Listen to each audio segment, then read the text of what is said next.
She is a new member of the OI community, the OI family, and she's going to speak to you a little bit today about her OI story. So everyone, Zarina Rasheed.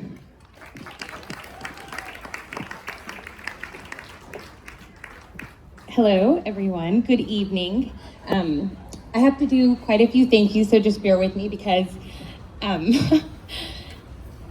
I would not have made my way to the stage if it wasn't for everyone in this room. I want to give a special thank you to my in-laws and my parents and my sister, who have just always been my support in life, and of course through our newest situation have just been incredible. It's my parents' 40th wedding anniversary, and so we're excited they're here to celebrate. So thank you very much for that. My friends who have driven from Louisiana, my cousin from Chicago, and everybody, again, else that has just come together for us for this evening. A brief shout out, not to get emotional right off the bat, but to my husband, who I never give enough credit to. Clearly, this was a very unplanned part of our lives, so thank you for being an incredible partner in this roller coaster. So without further ado, our story, my husband, Sahel, our son, Imran, and mine, and our dog, Max, he's a part of our family too. Our story started when Imran was just 8 months old. He was at my parents', he was on a hammock. My nephew and him are 6 weeks apart, and they had just started to learn how to roll. So they were on a hammock, super low to the ground, it was on the grass, and they just happened to tumble off. The tears were shed, everybody moved on, but the next day, my parents noticed that our son's elbow was a little swollen. So they took him to the pediatrician and was evaluated. The pediatrician didn't think it was a big deal, but sent us to the orthopedic surgeons to go ahead and get an x-ray. Sorry.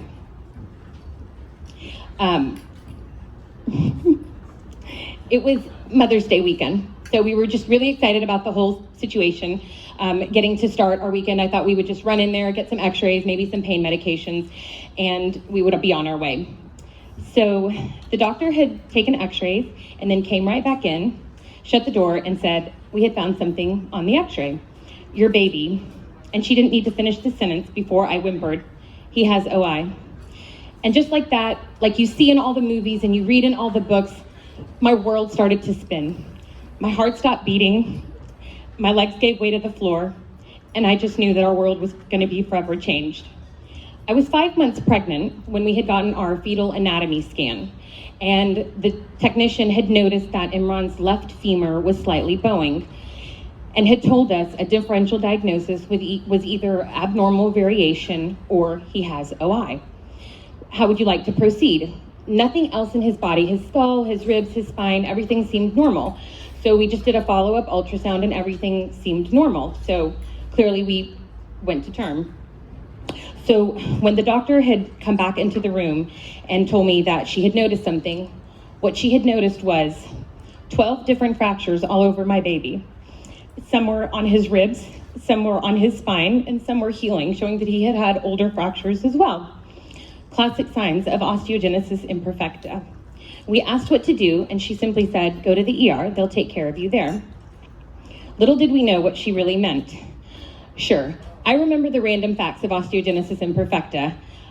Through residency, there was this purple book, and I had to memorize all these questions for my boards. And I was trying to go through all these facts as we were rushing to the ER. There are like 4 different types. One of them affects teeth, and I think the answer was always C. That's literally the only thing that was going through my head. I looked over at my husband as he was speeding to the ER, just as lost as I was, and I knew we were in for something. Our story continues, unfortunately, as most other OI families do at this point.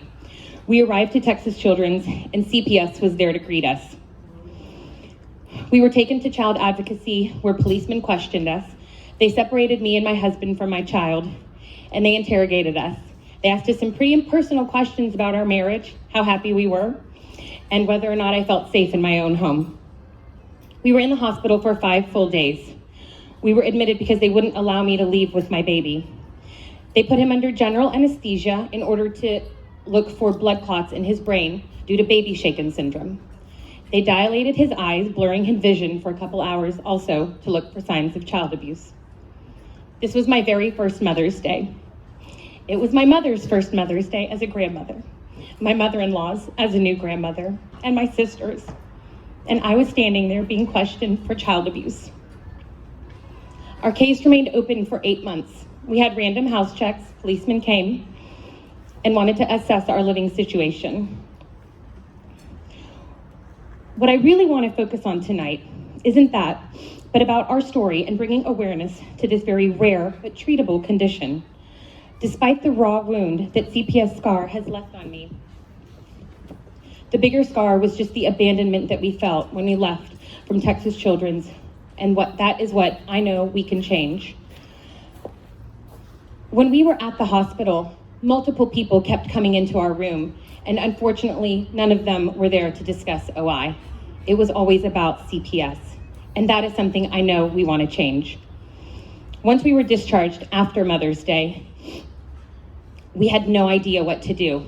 What are our limitations? Do I go home and build this bubble wrap that my son can just roll around in forever? My husband definitely started to do some sketches. We didn't know what he could do. Could he crawl? Could he walk? Are we even allowed to go to playgrounds anymore? We stumbled through the first few months in the clear, just on hyper alert and turning into the mother that I truly never wanted to be. I am type A personality. However, I just never thought that I was going to be this hovering mother who was just constantly on hyper alert, never really able to relax.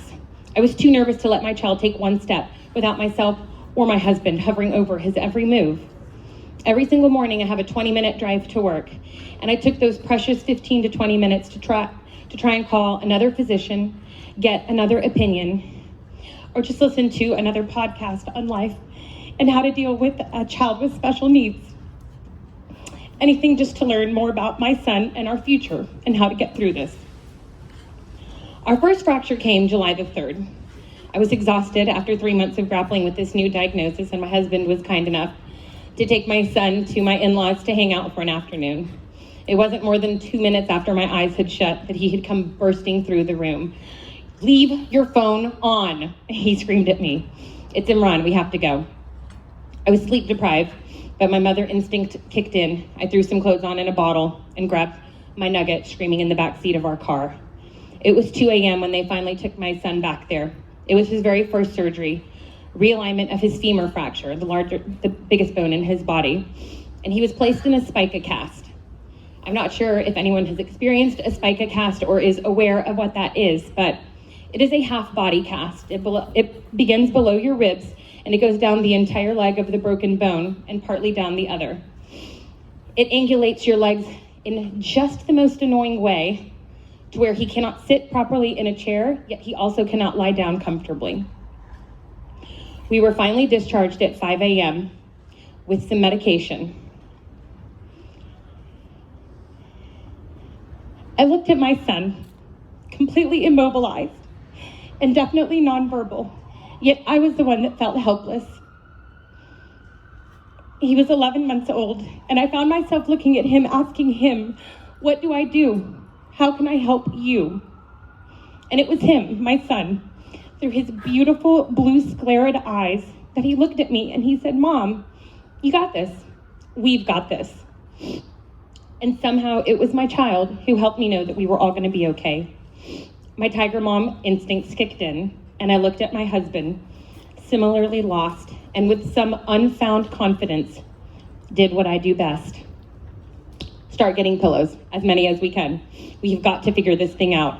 The way that he's positioned, I heard that bean bags are going to be our best option. Get on Amazon and order 5. Throw one in every single room, some at your parents' house and some at mine. I have no idea how we're going to do bath time. I think a station is going to be best. Maybe like a wet one, a dry one. We can throw a hair dryer in there because on a cool setting, maybe we can dry the inside of his cast because we can't keep it wet. I found myself fumbling with exactly how to care for my child. It was more of an hour-to-hour basis learning than day-to-day. I never knew what to expect or how to make him comfortable. Imran never showed any type of signs of sadness, annoyance, or weakness.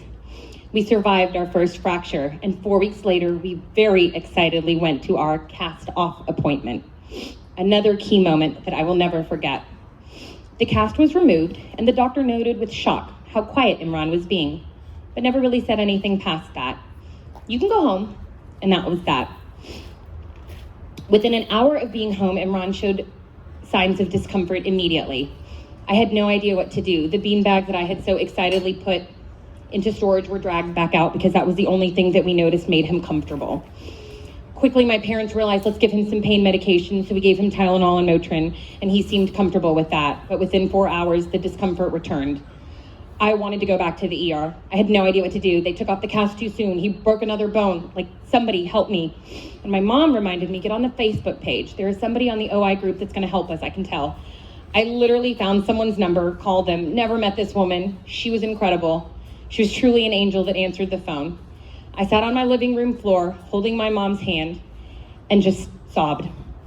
I told her my story, where we were with my son, and how he had just gotten his cast off, and I didn't know what to do. Please, just help me, give me something to go off of, I asked her. And like that, she was incredible. Well, his muscles have been immobilized for 4 weeks. They've atrophied. He's weak. He's sore. You can't move him right away. Keep him on pain medication for 2 to 3 days. Epsom salt is going to be your best friend. Buy bags of it. Put him in it every 2 to 3 days. It'll help with the achiness. And find a pool. Swim therapy is going to be the greatest thing for your son. Within minutes, I snapped out of it, grabbed my pen and paper, and started writing down every single word she said. And within minutes, one Tiger grandmother and one Tiger mom ran to Target to begin our new post-cast purchases. I would like to say that after this fracture, we seemed to get a handle on everything. But with each new fracture and cast, I felt like I was taking 1 step forward and 10 steps back. I could never seem to control his discomfort. Our beautiful baby room that my husband and I had so meticulously crafted was soon collecting dust. Imran had officially moved into our room, with each break putting a heavier and heavier cast on him. He couldn't turn at night and he couldn't sleep. My husband and I also quickly learned that sleeping in the same bed and losing sleep every night was not an option. We quickly started sleeping separately so that one of us could rest. I felt like I was back in residency and on call, 2 to 3 nights on, 2 to 3 nights off. One person rested while one person would turn our son in the middle of the night. Our kitchen sink now doubled as his new bathtub. It was the only place that we could keep the limb that was fractured outside of the sink and yet still keep my baby clean. New normal milestones that my friends were starting with their children weren't even on my radar. Schooling certainly was not an option. My brilliant child was being told that he was a liability, and my brain just wanted to scream at everyone, he is an asset. You would be so lucky to have him. But I can't do anything. We just plowed forward, treating his condition fracture by fracture. My child, clearly born with his mother's determination, attempted walking the moment his legs were free. Yet, unfortunately, his OI seemed more determined to keep him boot scooting. In case anyone doesn't know what boot scooting is, it's where you are immobilized for whatever reason, legs down, and your arms just scoot you along your path. I can assure you that between me and my in-laws and my family, we have all boot scooted through Target, grocery stores, unabashedly, just trying to make my nugget feel a little bit more normal. He has smiled through every ER visit. He has definitely learned to compensate in other ways too. I would never say that Imran has accepted his fate, and nor can I say that I want him to, but he has absolutely come to terms with it. He has taken to reading and painting, really knowing his limits, and knowing that some weekend activities such as soccer games and things like that aren't really an option for him. While we attempted normalcy by going to parks and other kids' birthday parties, my husband and I entered each event with eyes wide open and sprinting shoes on, dodging to block any ball that accidentally came his way, and trying to block any other child or ball that just happened to roll in his way. Most families would see these parties and meetups as an enjoyable time for them to catch a break and catch up with their friends, but my husband and I viewed each one as another ER visit waiting to happen. We always kept trying. It didn't matter. We were determined, no matter how exhausting it was for us, just to see a little smile on our nugget's face. Imran himself is still learning his own limits. He definitely lets us know when something is too far for him to walk and opting for puzzle time in the middle of any activity. I notice him enter a new room, and it's incredible. Instead of like most toddlers just kind of dodging into it and taking toys and just getting into the middle of it, he just stands next to me. Sometimes he'll ask us to hold him, and he'll assess the room. He'll see the unevenness in the carpet or the tiles. He'll notice a corner that could be a hazard to him, and he'll just stay close. It may not be within minutes that he'll want to go out and play. It may not even be that day, but if we return to that same room, I can tell he feels a lot more comfortable. Again, it's my son that gives me the confidence that I need. He squeezes my hand to let me know that he's ready, and then he goes into the room to play. To say that he is wise beyond his years is an understatement. Time has somehow continued to move forward, and we entered a break cycle. Toddler years were beginning, and Imran was beyond determined to start walking. He would break his right leg, and then his left leg, trying to compensate and still move, would bear the brunt of it. As soon as we get out of his right leg cast, his left leg would fracture. This continued with right and left leg breaks for about 8 months. We had 13 fractures, and he was 2.5 years old. He still couldn't walk, and we knew a change needed to come. Sarah Dyke and Courtney became my angels. They dined with me through my confusion, tears, and questions, and a decision was finally made. We're going to Omaha. Fossier Duval rods were his only saving grace, and we placed them in both of his legs, femurs and tibias. I needed my growing toddler boy to have some type of normalcy, and being able to walk was step one. I never gave up on my child and having some type of an education start, but now the fight for schooling has been put on hold. I would again like to say that some confidence came with this, and we flew up to Omaha knowing what I was doing, but I can absolutely assure you I felt nothing like that. I understood that being a parent would come with some responsibility and decision making. Don't eat so much sugar, throw some vegetables out at him, let's call it a day. Never in my life did I think that I would have to make an irreversible decision on just a 2.5-year-old. To say that I felt alone and lost is an understatement. And it's not because I don't have the most amazing support group of friends and family. But as a mother, the weight of every decision I had to make for him felt gravitational. It was just this pull that kept me down, and I could never stand up with confidence. My husband, not being in the medical field, was incredibly supportive. He always told me to trust my gut, and he always supported every decision that we needed to make. He felt like this seemed like a good one, and it was the push that Imran and I needed to take the plunge. It was rough, but the team up there was incredible. Despite 8 missed IV placements, 1 blood transfusion, and many, many tears later, Imran is now 3. He's not just walking, but he's running, and he's even jumping. It's incredible. A moment that I truly never really wanted to believe could happen, or could believe could happen, I should say. All of a sudden, my doors were opening back up. Windows were even starting to crack. My son can go to school. Maybe something good is in the horizon. The advocating began again. Schools that had rejected Imran were contacted. My son is walking. We haven't really started potty training yet, so just bear with us there, but I promise you we're getting there. He still may need an aid, but really it's for the other children. I just don't want anyone running into him. He's fine, he's amazing, I promise you. I just begged and begged. Yet the schools just didn't feel like Imran fit in their box.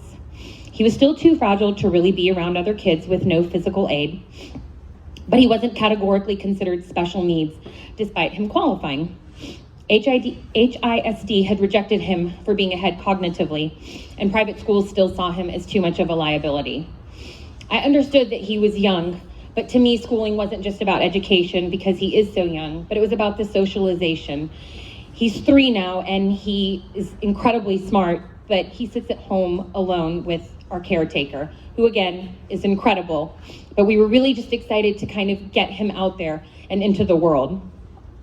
I understand he's going to fracture something. We know that's what his disease is. I'll sign anything, I promise you. You won't be liable. We understand, we'll give you a call back, is always the response that I have been receiving them. Unfortunately, the aid that you want, they have to be from our staff. I can do that, I'll pay somebody, whatever you need. Please just employ them so they can watch after my son safely. Again, we'll get back to you. I looked at my husband and I told him I'm not really sure if I believe in much or anything at this point, but the one thing that I do know is this is not gonna stop me. Through his silence, my husband gave me the supportive hug I needed, and I knew he had my back. My morning drives resumed, now this time with phone calls to schools, home tutors, or anyone that is going to be willing to teach my 3-year-old. Summer passed with Imran entering another break cycle. Now that he was mobile, as most toddlers become, they start to fall. Unfortunately, his OI arms were just not strong enough to catch him yet.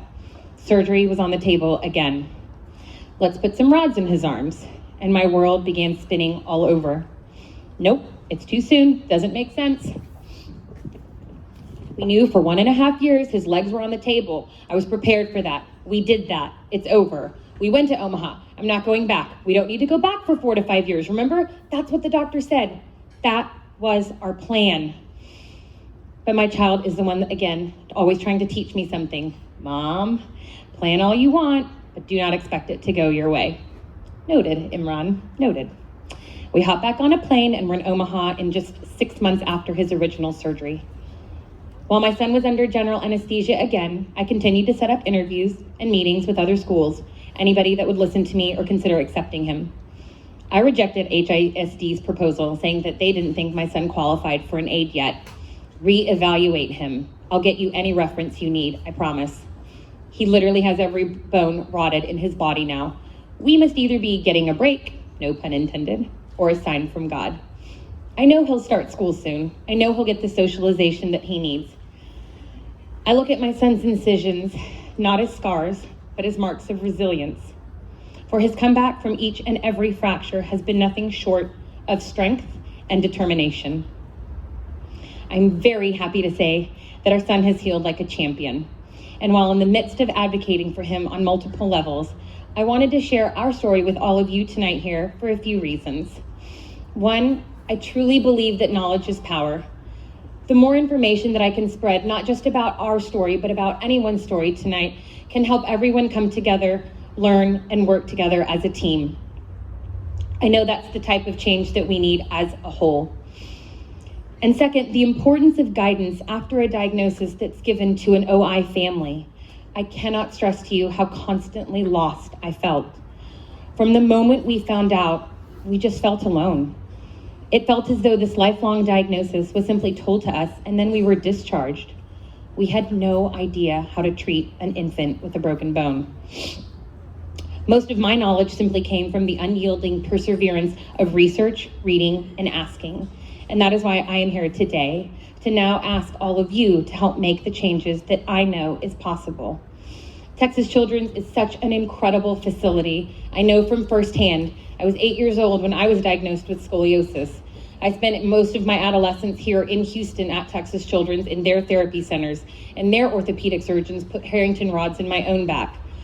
They're incredible. I think that they have all the resources that we need in order to make this team, an OI team, even more incredible for these families. I know while OI is such a small and rare disease, it's something that we can group together as a collagen defect, perhaps with Marfan syndrome and Ehlers-Danlos syndrome, all these other children that also suffer and could really help and work together and benefit from a larger group of resources. I was able to do my residency here as well, and just one example is the cleft lip and palate team. These children get diagnosed and get to come to this clinic one day out of the month, and all of these multidisciplinary physicians come together and meet these children and help guide them and give them the resources that they need. It is my dream and hope that one day we can create that here for these families.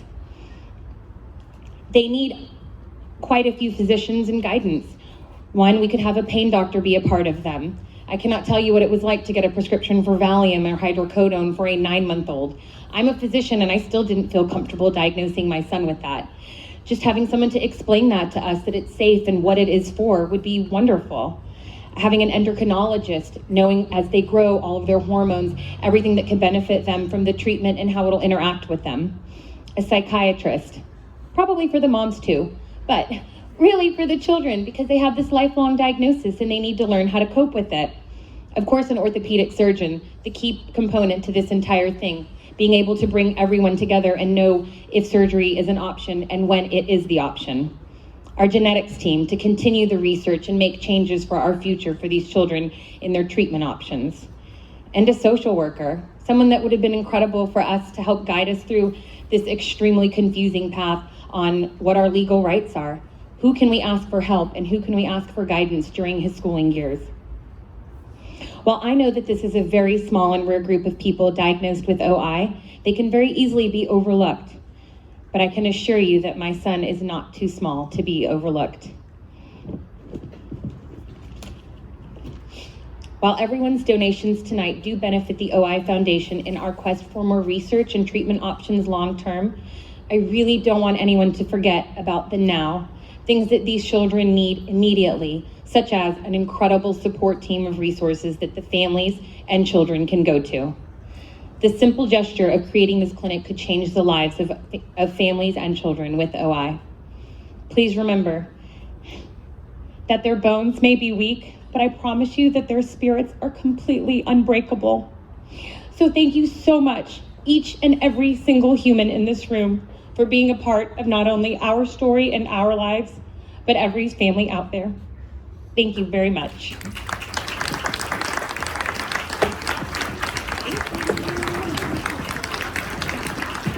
Thank you so much, Zarina, for sharing your story.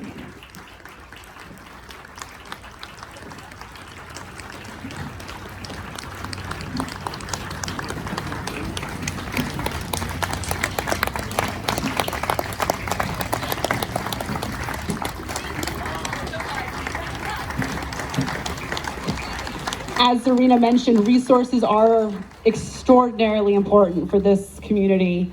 You know, having a rare disorder means you can't Google something.